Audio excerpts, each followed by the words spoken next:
Alright, so today we're going to talk about the Insanity Fit Test, and once again I want to emphasize, do not skip your fit test because this is the greatest tool that you have in terms of assessing whether or not you can really do this program. So I'll show you the results from my first round of Insanity, and you can see that my first fit test was actually pretty awful, but I did manage to complete it.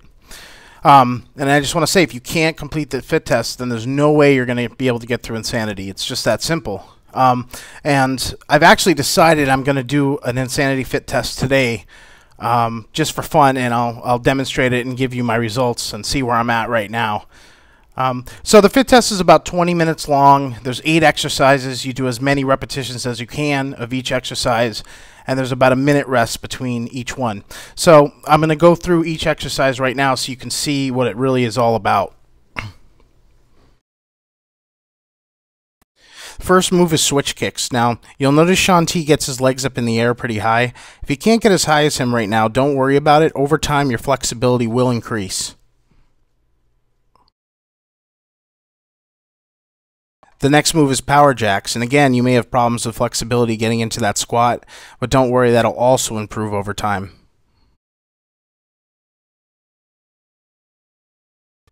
The next move is power knees. I don't think anyone's going to have too much of a problem executing this move.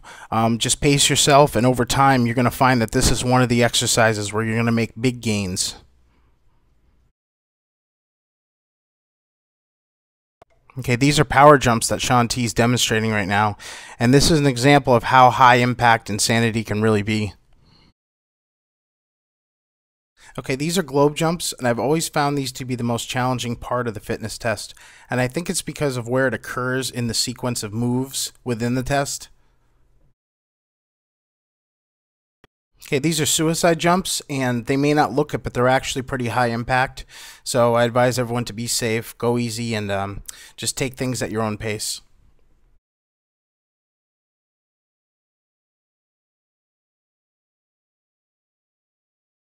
Okay, this move is going to be challenging for a lot of people, especially if you're not used to doing push-ups. It's essentially a push-up with a jumping jack style move in the back legs. Some people have told me that they've modified this where they just do a regular push-up on their knees. I myself was able to do a few on the first fitness test, and I got much better over time. So if you can do a few, I suggest that you do a few rather than a lot more modified. Okay, this is the low plank oblique, and I think the challenge here is not the move itself so much as where you are at this point in the fitness test. I mean, I know that when I do the fitness test, when I get to the end here, I have very little left in the tank, you know.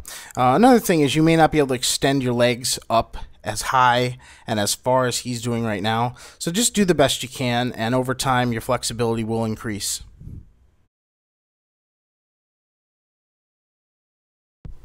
Okay, so that's pretty much a summation of what the fitness test entails. Now what I'm going to do now is an actual fitness test for you guys to kind of see where I'm at. And then we're going to compare it to my Insanity Round 1 results. And full disclaimer, I may not be where I was at the end of Insanity Round 1 even, because I've been doing P90X for the past 90 days. And so you can see I've actually gained a significant amount of muscle mass. And my cardio, you know, may not be where it once was, but it'll be kind of fun for me to kind of check in, and I'll be honest about my results. So let's check that out. And 3, 2, 1 minute, go! Come on.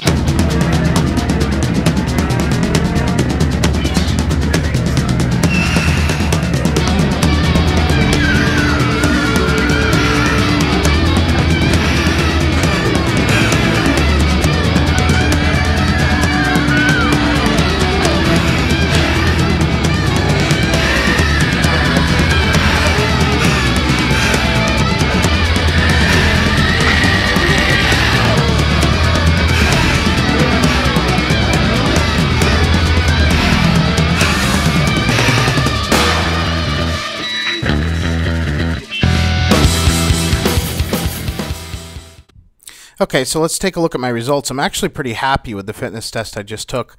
One thing to keep in mind is my form is a lot better than it used to be when I first started doing Insanity. So I think that that's got to also kind of come into play a little bit when you're looking at these numbers.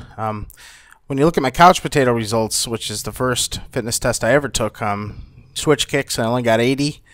Final fit test, I got 120, and now I have 114. So that's pretty good. Power jacks, I went from 30 to 35. Now I've got 37. Power knees, 45. Then I went to 95. Now I'm at 100. Power jumps, big improvement here. I only did 8 on the first fitness test. Managed to get 35 at the end, and now I squeezed out 36. And I think I'm jumping a lot higher and a lot more consistent on those. Globe jumps have always been a problem for me. I think at that point I'm always feeling a little bit nauseous in the fitness test. So I started out with 5, got up to 8, now I'm at 6. Suicide jumps, I started with 5, ended with 10, and now I'm at 11. Push-up jacks, I only got 8 first fitness test here.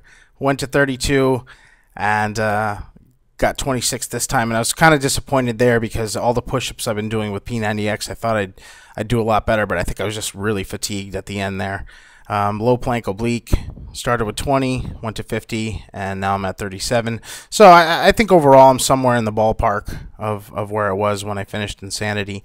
The last thing I want to say about the fitness test is, you know, you have to kind of figure out the style in which you're going to approach it, you know, and that's going to be the same with all the things that you do in Insanity. You're either going to come out strong and just try to bang them out and then kind of rest in the middle and then bang out some more, or you're going to just try to be consistent and keep a steady pace. I'm totally the guy who comes out and just goes for broke, ends up kind of having to stop for a second and then getting back into it. Okay, so that's pretty much it for this video, and I'll post up the final video in this series, and that'll be dealing with the actual experience of Insanity. So I hope you found this informative, and I hope this helps you decide whether or not this program is right for you. So visit my blog, shrinkingguitarist.wordpress.com, and just write me if you have any questions or comments. Thanks.